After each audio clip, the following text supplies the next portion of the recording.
Assalamu alaikum wa rahmatullahi wa barakatuh. To some of you, and peace out to the rest of you. Hit the share button because the message is more important than the messenger. So here's the deal, y'all. Welcome to the Black Manosphere Show of this week.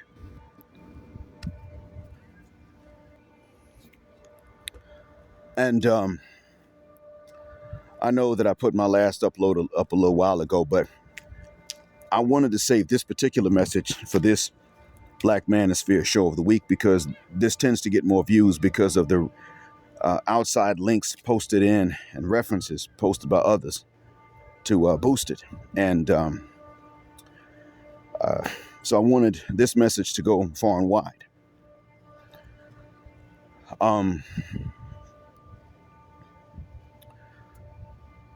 What I've picked up over the last week, really, in addition to what we've all seen with Rhoda Osman, has shown me a new level of this hatred again. And I'm going to tell you what this level means to me, what I've learned from this level. What I picked up from this level of hatred, from seeing it, is that hating us, because white supremacy is America's religion. America's not a Christian nation. Its religion is white supremacy. But it is becoming more specifically a anti-black misandrist nation, more specifically. Now, the problem with this is that both white and black America are becoming this right in front of our eyes. What bothers me is mostly that. White and black America are becoming this specifically in terms of its religion. I'm going somewhere with this. Don't worry. We at Jet Black Airways always land our planes. We do not crash them. If you look at America post-Reconstruction and going through Jim Crow, the religion, especially in the South, which has always been the most religious part of the United States anyway, was white supremacy, even back then. Hating us, our people, men and women, but mostly hating us was the religion. And the manifestations of this hatred, lynchings, were religious holidays. You understand?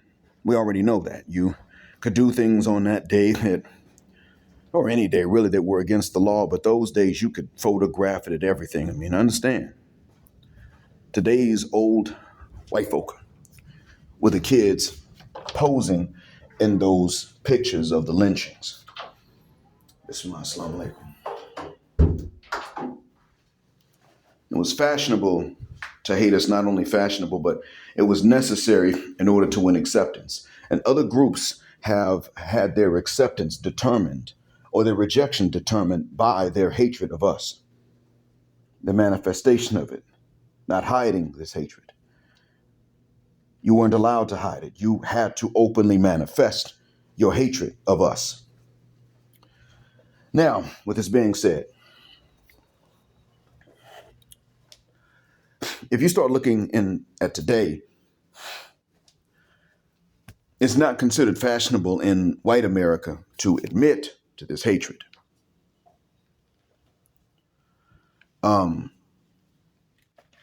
Is there such a hatred? Yes. But is it fashionable to admit to this hatred? No, it's not.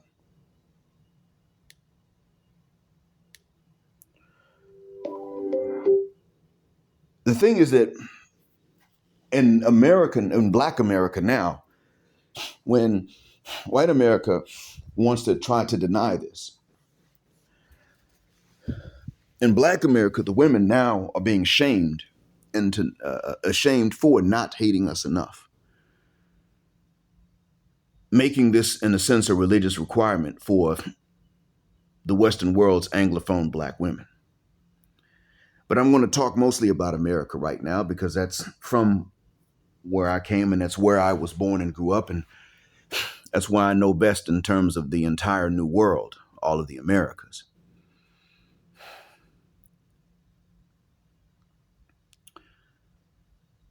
The lynchings, if you see them as public holidays, then you will look at right now, today, and you will understand that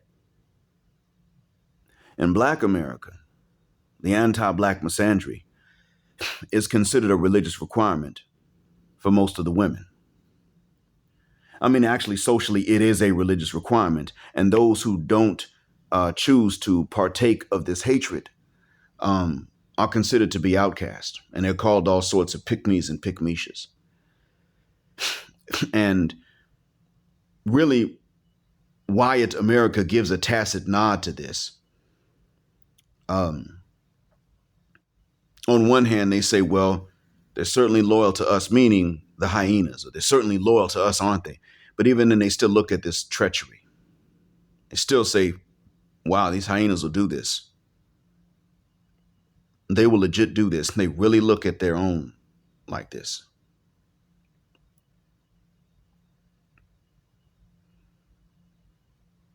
I mean, they're enjoying this job a bit too much. So we're not going to trust them or elevate them, but we will accept what they're doing. We'll let them continue on. Hell, if they don't do it, we won't even step in and help. Or if they fail, if there's a breach or something, we won't even step in and help. She's more interested in this than we are. So when you look at Rhoda Osman, who picked this up from the New World hyenas, because she does not come from the New World, you'll see that she was able to get access to money.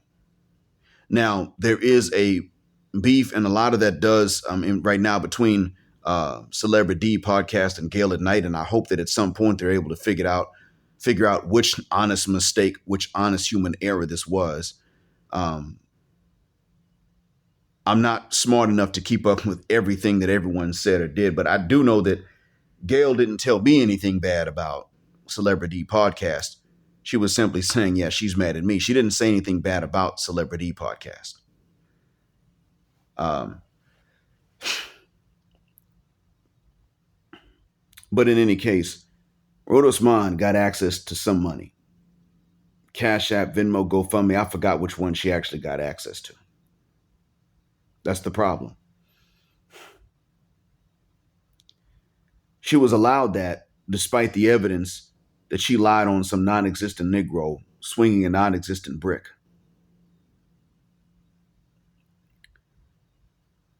She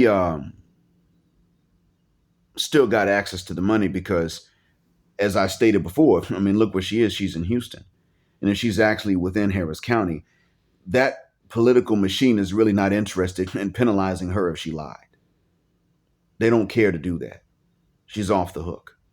So what?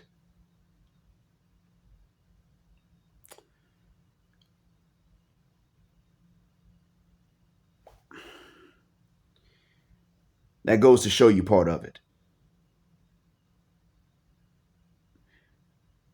The hatred that you're seeing is pretty much the hyenocracy taking every manifestation of this hatred as a religious holiday. Just as the lynchings were America's religious holidays during Jim Crow. These technological figurative lynchings by random hyenas are the new religious holiday. Instead of it being celebrated by the Wyatts who were mad that we were now free, at least on paper, they're now being celebrated and observed by the women from whose wombs we come and who come from the same wombs from which we come. Because they are upset that we can't give them what they think Zaddy was able to give to Becky. Because we can't give to them what Becky has on TV. We can't give to them in real life, and that's reason enough for them to celebrate any of these manifestations of hatred as religious holidays. The conviction of Brian Banks. The blaming of first a non-existent Negro and then the naming of a man that must not have had anything to do with it by Rhoda Osman. And then not only that, but the shaming of a man that's not black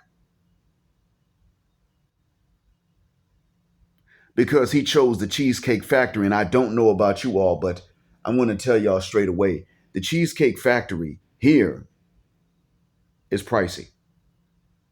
I mean, by comparison, it's pricey. And I look at the Cheesecake Factory here. When my wife visited Riyadh, before I left Riyadh, before I moved away to the coast, she and I ate at the Cheesecake Factory. I spent almost 300 riyals. That's not 100 US dollars. I don't even think it's 90, but it's up there. But you see, that's my wife. And she's helped. Yesterday, when I had to purchase some travel tickets for future dates, she helped me to save. At least she tried. If she had not helped me, I would have had to spend even more.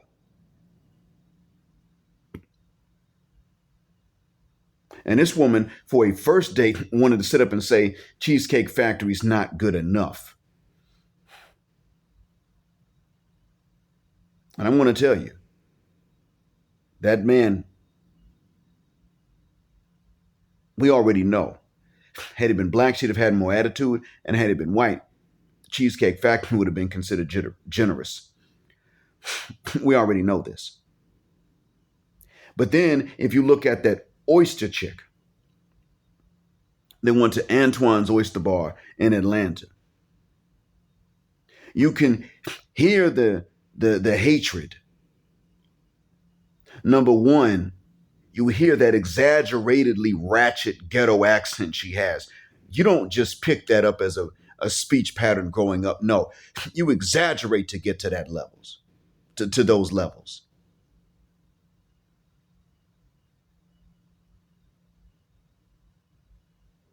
Then to make matters worse,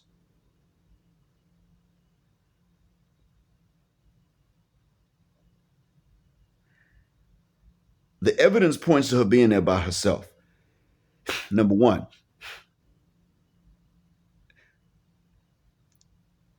if you're really that ratchet and a man is texting you for a long time, talking to himself like she said, either she hated that man so much that she refused to record him, or he was never there to begin with. She either hated this man from the beginning so much that she wanted to record everything, but she didn't want to record him because she didn't want to be seen with him on camera, on a recording. And then when he ran out, she was mad that she didn't have him recorded so that she could put him on blast, because she's not going to sit up there and actually hide his identity. She's not going to have him on a recording, have footage of him, and then hide his identity for running out and leaving her with the tab. He's not going to do that. She's not going to do that. So that means he was never there from jump. Or she already hated him so much that she wanted to show what she got out of him without showing him at all. In which case, he should have gone ahead and ran off, leaving her holding the tab, because there would have been some other disrespect that would have gone along with that.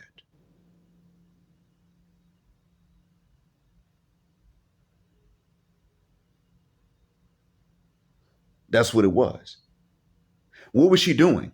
She was doing the same thing Rhoda Osman was doing. When that lady declined the Cheesecake Factory, there was a level of attitude she didn't have. There was tension between them, but there were not these raised voices. That man had actually been black, not Blendian, but black. And I said it that way intentionally. she would have raised her voice right off the bat. All manner of disrespect.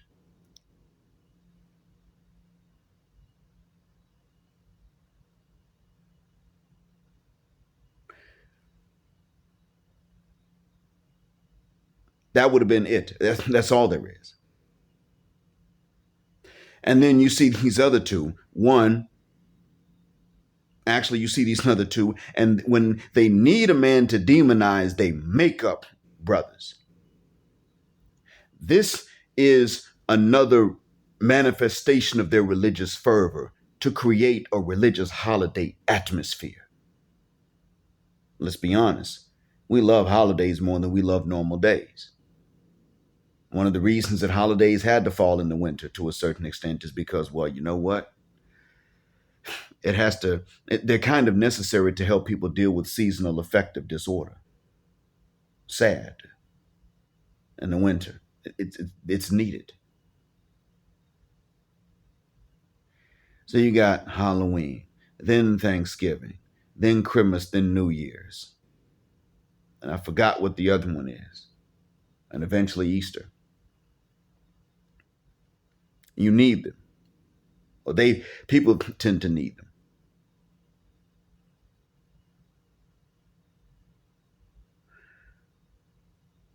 And so every so often these things are generated so as to keep the holiday spirit going.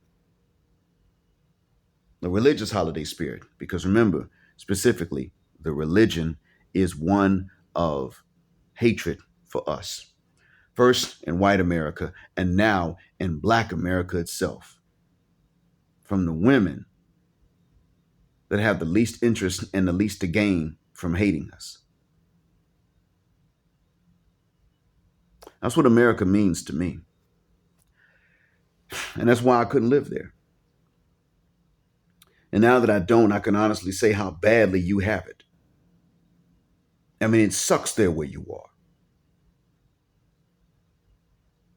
It sucks in many ways, not just in terms of how you're treated by the women who come from the same wombs from which you come. It's not just that.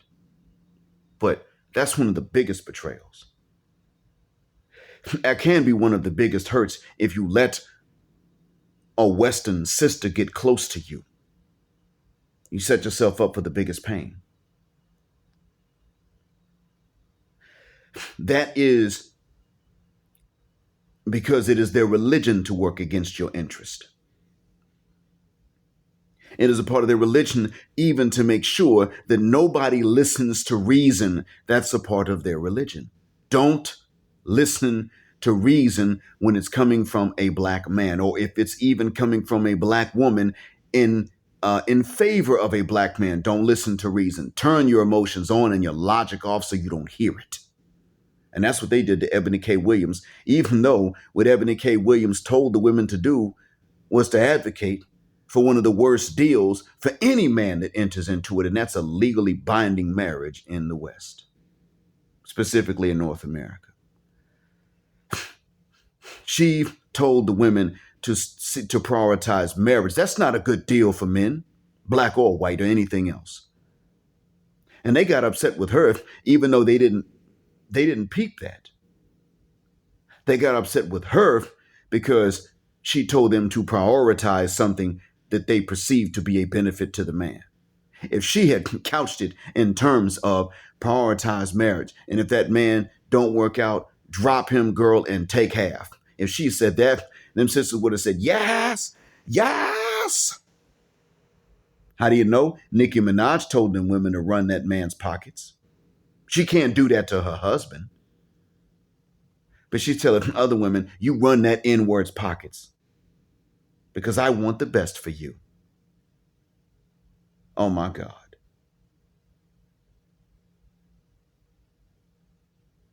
And what did she say to Kevin Samuels about men that were legitimately having trouble if they even tried and they made an attempt at Black love? What did she say?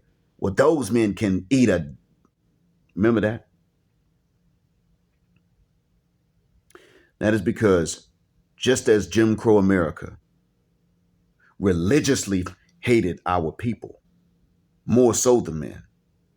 Today, she hates him, you, and me religiously. It's just a question as to when is going to be their next religious holiday. I advise you all to do the absolute best you can to acquire skills and passports that will allow you to be viable elsewhere outside of that plantation, outside of that temple, that jurisdiction of that religion.